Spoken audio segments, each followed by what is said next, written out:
It's another weeknight, so my oldest son has football, so we're doing another crock pot meal. So I have my crock pot here with the liner on it. We are going to use some traditional pasta sauce and line the bottom of the crock pot with that just to not burn the pasta when you put it in there.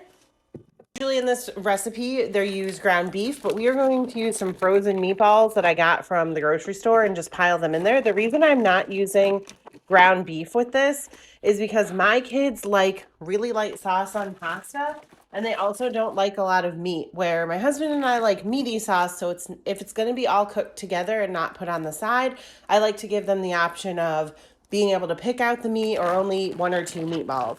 And then the next thing we're going to do is take this bag of frozen cheese ravioli and layer them on for ravioli lasagna. And then I'm going to layer the raviolis in there. Some of them are stuck together, but I do have 3 bags worth of ravioli for this because my grocery store had them on sale for 99 cents per bag. And I thought that that was a really good idea. So that's why we're making this recipe today. So now that we have a pretty even layer of ravioli in there, I'm going to take a bag of mozzarella cheese. And again, I don't measure anything, and sprinkle that on top until those are covered. And that is good.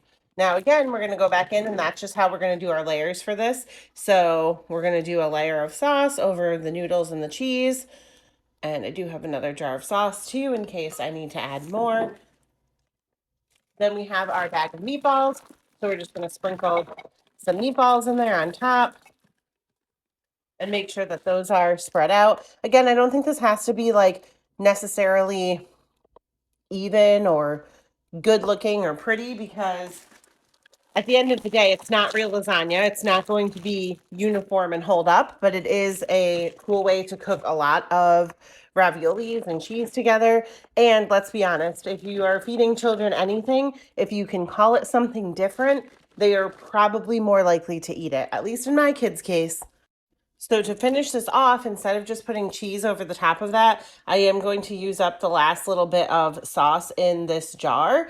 And then to clean out my jar really well, I like to put a little bit of water in there. So we're going to do that. And we're going to pour the water over the top and cover it with cheese because I don't want anything to burn or stick or get ruined. So there's the finished lasagna. We're going to put the cover on, and we are cooking that on high for, I set it to 4.5 hours or 4 hours. I'm going to come back and check it. This is the finished ravioli lasagna and meatballs.